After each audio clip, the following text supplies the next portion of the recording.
Hi, boys and girls. Mr. Palast here. I have another great book for you today. It's The Blues of Flats Brown, and it's by Walter Dean Meyer, and illustrations by Nina Laden. I love Nina Laden's illustrations. She used pastels. Pastels are like a chalky type of crayon, and it really brings like a lot of life and expression to the characters. So, The Blues of Flats Brown.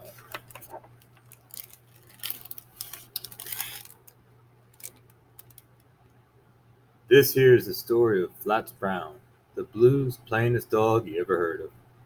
If you ain't never heard of Flats, if that's okay, because he probably never heard of you neither.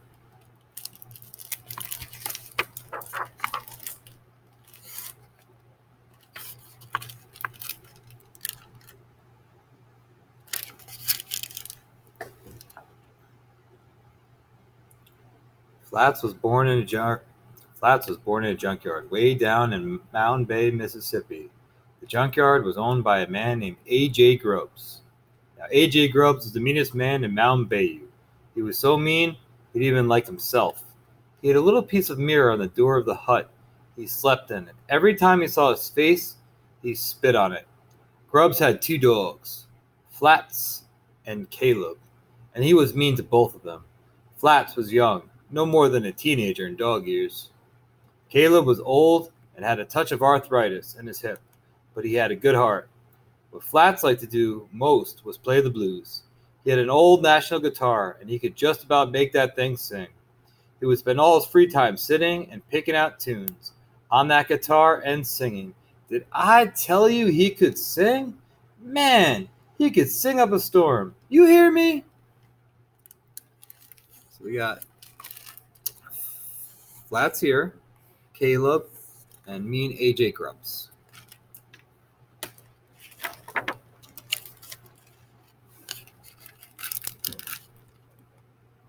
AJ Grubbs had other ideas. He wanted Flats and Caleb to be fighting dogs so they can brag on them. One night, Grubbs brought some strangers into the junkyard. They had a big, ugly bulldog with them. Caleb, what they fixing to do? Flats asked. I think they're going to make me fight that dog, Caleb said. Caleb, you're too old, Flats said. That dog will... I know, Caleb said. I know. There was a terrible fight, with barking and growling and yelping all over the place. Caleb was hurt real bad. You stupid dog, AJ Grubbs kicked Caleb. You're making me look stupid. Flats will fight tomorrow, and he better win. Caleb, I'm not a fighting dog, Flats said when AJ Grubbs had left them. I'm a blues playing dog. I know, Caleb said. We gotta get away from here. That night, when the moon was behind the cloud, the two friends crawled under the fence. Caleb, why is AJ so mean? Flats asked when they had gotten outside. Sometimes I think he's like the junk in the yard, Caleb said. Just a thrown away man.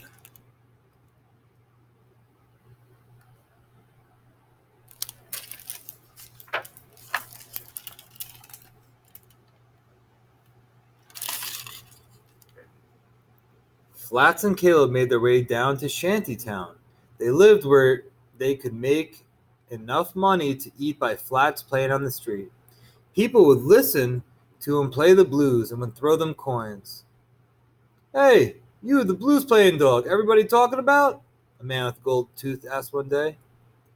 Yeah, that's me, Flats said. Well, why don't you come play in my club? The man asked. That's how Flats got to play in a club called the Curlicue.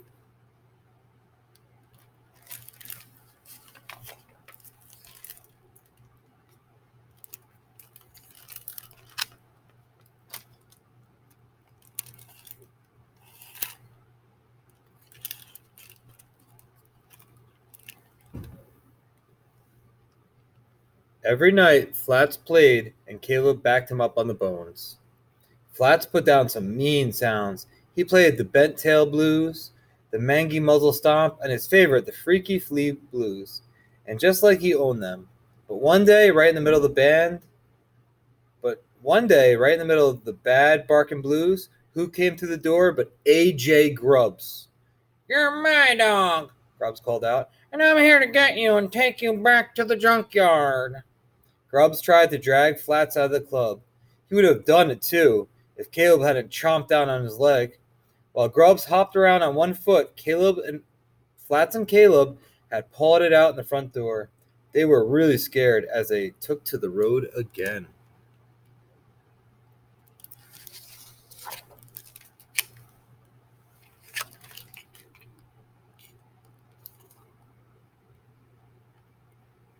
They didn't stop this time until they got clear to Memphis, Tennessee.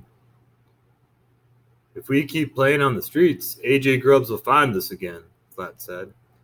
I can't stand no fighting. Maybe you can make a record, Caleb said, looking up from sign at Imperial Records.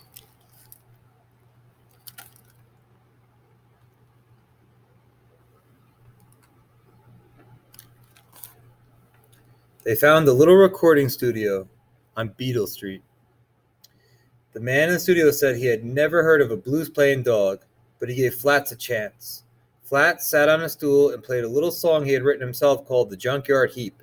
The man hired him on the spot.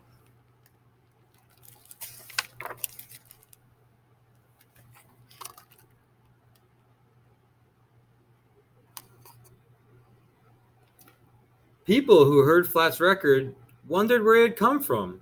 Some were saying he had 6 fingers on each paw. Some said that his wife had run off to Mexico and left him with a broken heart. None of that was true, but it sold a lot of records. You can imagine what happened next. Old A.J. Grubbs, bad breath and all, showed up at the recording studio sweating and acting ugly. That dog is mine, Grubbs hollered. and I come to get him.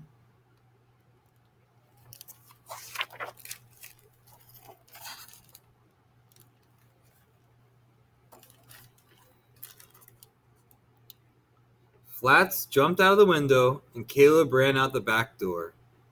They ran down an alley, cut through a tent revival meeting, and didn't stop until they reached the railroad tracks. They were dead tired as they waited for a train going north. When it came, Caleb put his arm around Flats and said goodbye. Goodbye, Flats looked at his best friend. Flats, I'm too old to be running like this, Caleb said. You're young, and you've got a lot of life and a lot of music inside you. But Caleb, we're a team, Flat said, choking back the tears. It's you that Grubbs is after, Caleb said. You gotta go, and Caleb gotta stay behind. Here comes the midnight special.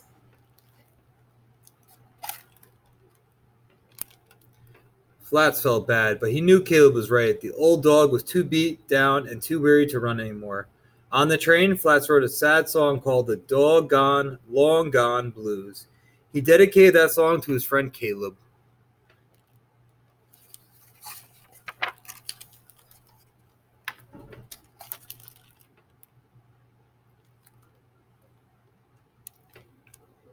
New York City was the biggest place Flats ever did see. For a while, he just wandered the streets, looking at the tall buildings and feeling out of place as a 3-legged skunk at a Georgia hoedown. By the time he found the place where they played the blues, he was skinny as a rail. Blind Buddy Doyle, the king of country blues, was the owner, and he told Flats to sit down and play.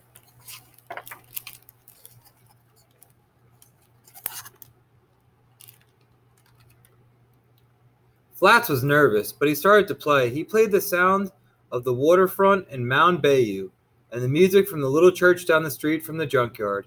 He played the lonely sounds of a freight train and the hot sounds of the curlicue. He really put his heart and soul into playing. I might be blind, Blind Buddy Doyle said, but I could see the dream that you're playing.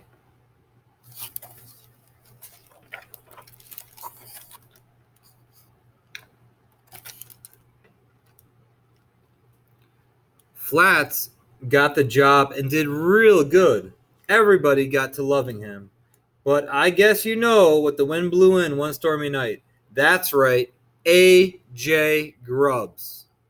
Soon as Flat saw Grubbs, he remembered what Caleb had said when he stayed back in Memphis. He sat down and started playing a little tune he called The Ain't No Runnin' Blues. I got you now, Grubbs said. You're going back with me.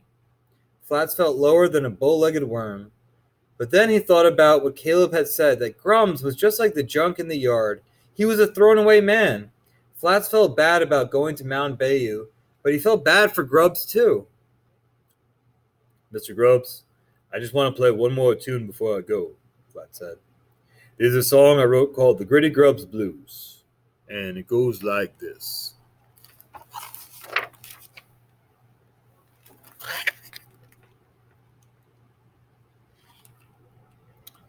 Flats started playing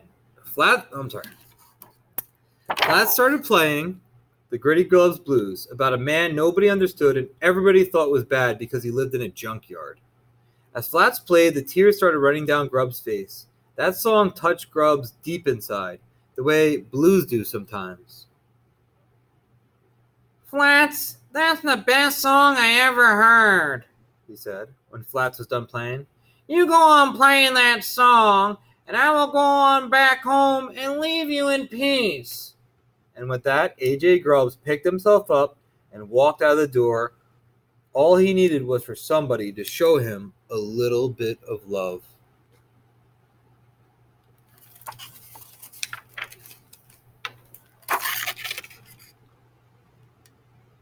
After that, everybody thought Flats was going to stay in New York and get filthy rich.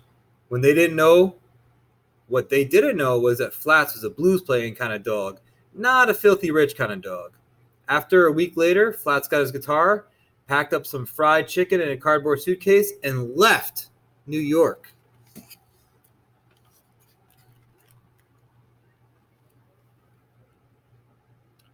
That was the last time anybody around here heard from Flats. Once in a while, people from Savannah, Georgia would talk about two dogs that played the blues down near the waterfront. They say one dog played guitar and the other backed them up on bones, and their favorite tune was the Freaky Flea Blues. Some people don't believe that. I do. There's a great story here. Again, author Walter Dean Myers, illustrated by Nina Laden, The Blues of Flats Brown. And I do have a couple of these stories where we can kind of follow Flats around and see what kind of adventures he gets into. All right, boys and girls, see you soon.